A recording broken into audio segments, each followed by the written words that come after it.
అదే RTV app వార్తల్ని క్షణాల్లో చదివే అవకాశం ఉంటుంది. ఒక న్యూస్ పేపర్, ఒక టెలివిజన్ ఛానల్ మీ చేతుల్లో ఎప్పుడూ ఉంటాయి. మరికొద్ది రోజుల్లో పార్లమెంట్ ఎన్నికలు రాబోతున్నాయి. ఈ ఎన్నికల నేపథ్యంలో ఒక కీలకమైన తీర్పు సుప్రీంకోర్టు ఇచ్చింది. ఈ తీర్పు అన్ని పార్టీలకు చాలా ఇబ్బందికరమైన పరిస్థితులను తీసుకొచ్చే అవకాశం కనబడుతుంది. ఎందుకంటే పార్టీలకు అందే నిధులను ఆపు చేసే కీలకమైన తీర్పు ఇది. ఈ తీర్పు ప్రకారం ఇప్పటివరకు ప్రభుత్వం ఇస్తున్న ఎలక్టోరల్ బాండ్స్ని ఆపు చేయాలని చెప్పి సుప్రీంకోర్టు స్పష్టంగా తీర్పిచ్చింది. Supreme court chief justice Y V Chandrachud ఆధ్వర్యంలో 5 సభ్యుల ధర్మాసనం చాలా స్పష్టంగా ఇక్కడి నుంచి ఎలక్టోరల్ బాండ్స్ జారీ చేయడానికి వీలు లేదు అంటూ తీర్పిచ్చింది. అసలు ఈ ఎన్నికల బాండ్స్ అంటే ఏంటి? ఈ బాండ్స్ ఎవరిస్తారు? ఈ బాండ్స్ని ఎవరు తీసుకోవచ్చు? వీటితోటి రాజకీయ పార్టీలకు ఉన్న సంబంధం ఏంటి? రాజకీయ పార్టీలు ఈ బాండ్స్ రాకపోతే ఎలా ఇబ్బంది పడతాయని అనుకుంటున్నారు? ఈ విషయాల గురించి ఇప్పుడు తెలుసుకుందాం రండి. వ్యక్తులు లేదా సంస్థల ద్వారా రాజకీయ పార్టీలు విరాళాలు తీసుకోవడం కోసం కేంద్ర ప్రభుత్వం 2017 బడ్జెట్లో ఒక ప్రతిపాదన చేసింది. ఆ ప్రతిపాదన ప్రకారం ఎలక్టోరల్ బాండ్ లేదా ఎన్నికల బాండ్లను ఇష్యూ చేయాలని నిర్ణయం తీసుకుంది. ఆ మేరకు చట్టానికి కొన్ని మార్పులు చేసి ఈ ప్రతిపాదనను అమల్లోకి తీసుకొచ్చింది. దీని ప్రకారం స్టేట్ బ్యాంక్ ఆఫ్ ఇండియా ద్వారా బాండ్ల విక్రయాన్ని జరిపే అవకాశం ఉంటుంది. తొలిసారిగా 2017 కేంద్ర బడ్జెట్లో ప్రవేశపెట్టిన ఈ ఎలక్టోరల్ బాండ్స్ ద్వారా ఎవరైనా వ్యక్తులు ఎంతైనా విరాళాన్ని ఇచ్చేటట్టుగా ఏర్పాటు చేశారు. 1000 రూపాయల నుంచి ₹1,00,00,000 బాండ్లను విక్రయిస్తారు. ఈ బాండ్లని నచ్చిన పార్టీ పేరు మీద కొనుగోలు చేసే అవకాశం ఉంటుంది. అలాగే ఈ బాండ్లను కొనుగోలు చేసిన తర్వాత వాటిని ఏ పార్టీకైనా సరే విరాళంగా ఇచ్చే అవకాశం ఉంటుంది. విరాళంగా ఇచ్చిన ఈ బాండ్లను ఒక వ్యక్తి లేదా సంస్థ ఎన్ని బాండ్లైనా కొనుగోలు చేయొచ్చు. ఈ బాండ్లను కొనుగోలు చేసిన తర్వాత ఆ వ్యక్తి లేదా సంస్థ ఈ బాండ్లను రాజకీయ పార్టీలకు విరాళంగా ఇవ్వచ్చు. రాజకీయ పార్టీలు 15 రోజుల్లో ఈ సంబంధిత బాండ్ల నుంచి నగదును విత్డ్రా చేసుకోవాల్సి ఉంటుంది.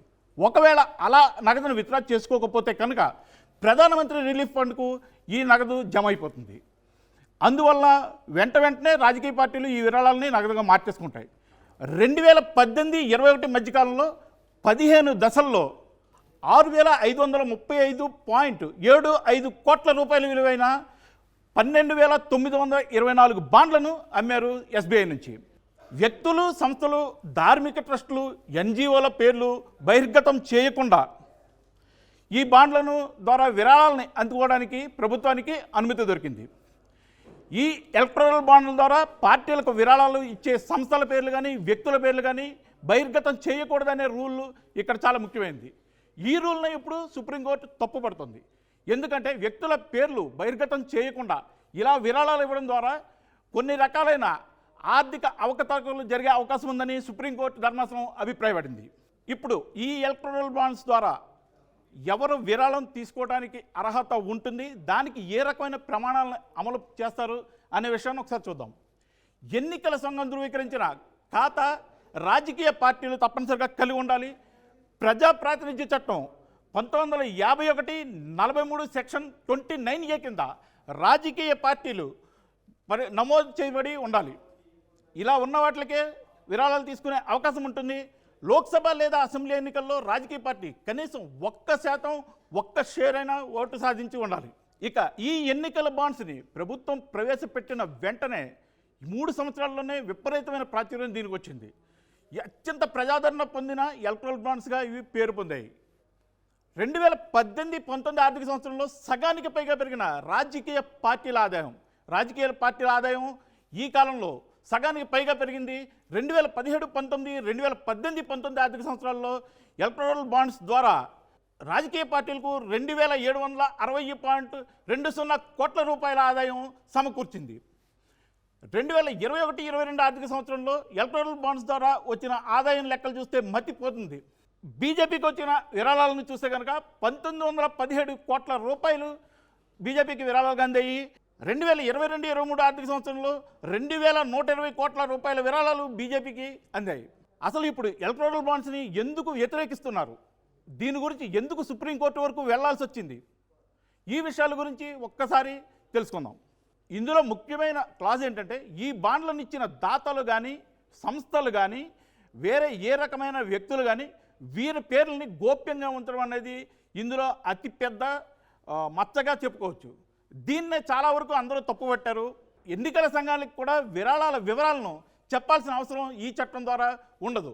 ఆదాయ పన్ను లెక్కల్లోకి రాని విరాళాల వివరాలు, ఈ వివరాలు ఆదాయ పన్ను లెక్కల్లో కూడా రావు. ఈ కారణాలతో ఎప్పటి నుంచో ప్రతిపక్షాలు వ్యతిరేకిస్తూ వచ్చినాయి.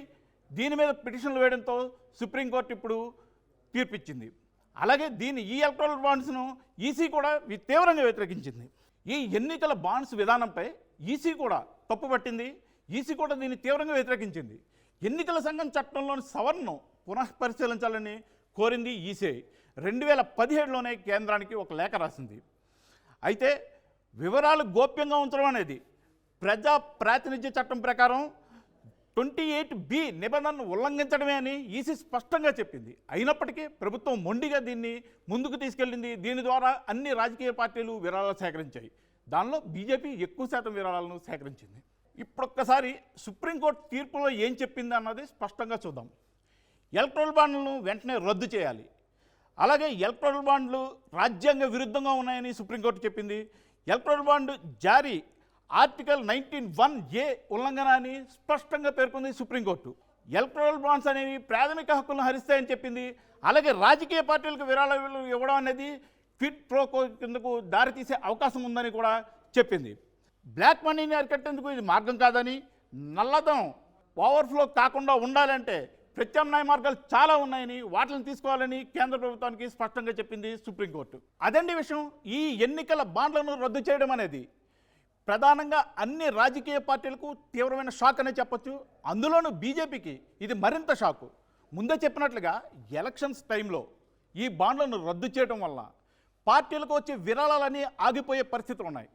పార్టీలకు ఆ విరాళాలు ఆగిపోవడంతో వాటికి ఎన్నికల ఖర్చులు సమస్యలుగా మారే అవకాశం ఉంది. ఇక్కడ ఇంకో ట్విస్ట్ ఏంటంటే సుప్రీంకోర్టు ఇప్పుడు ఇచ్చిన తీర్పులో స్పష్టంగా ఈ 2018 నుండి 22 వరకు వచ్చిన బాండ్ల ద్వారా వచ్చిన ఆదాయం మొత్తం ఆ సంస్థల పేర్లు, వ్యక్తుల పేర్లు ఈసీకి సమర్పించాలని ప్రభుత్వాన్ని ఆదేశించింది. అంతేకాదు ఈ అన్ని వివరాలతో ఒక వెబ్సైట్ను రూపొందించి పబ్లిక్ డొమైన్లో అందుబాటులో ఉంచాలని కూడా సుప్రీంకోర్టు స్పష్టంగా చెప్పింది. ఇది బీజేపీకి కొత్త తలకాయ నొప్పులు తీసుకొచ్చే అవకాశం ఉంది. ఎందుకంటే ఈ విరాళాలు ఇప్పటి వరకు అదృశ్యంగా ఇవ్వడం జరిగింది. ఏ వ్యక్తులు ఇచ్చారు, ఏ సంస్థలు ఎంత ఇచ్చాయని ప్రజలకు తెలియదు. ఇవి బయటకు వస్తే కనుక రేపొద్దున ఈ పెద్దలు ప్రజలు బయటపడే అవకాశం ఉంది.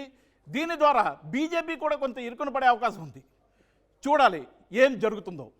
మరిన్ని వీడియోస్ కోసం ఛానల్ ని సబ్స్క్రైబ్ చేయండి. లేటెస్ట్ అప్డేట్స్ కోసం వాట్సాప్ ఛానల్ ని ఫాలో చేయండి. అండ్ లింక్ డిస్క్రిప్షన్ లో ఉంది.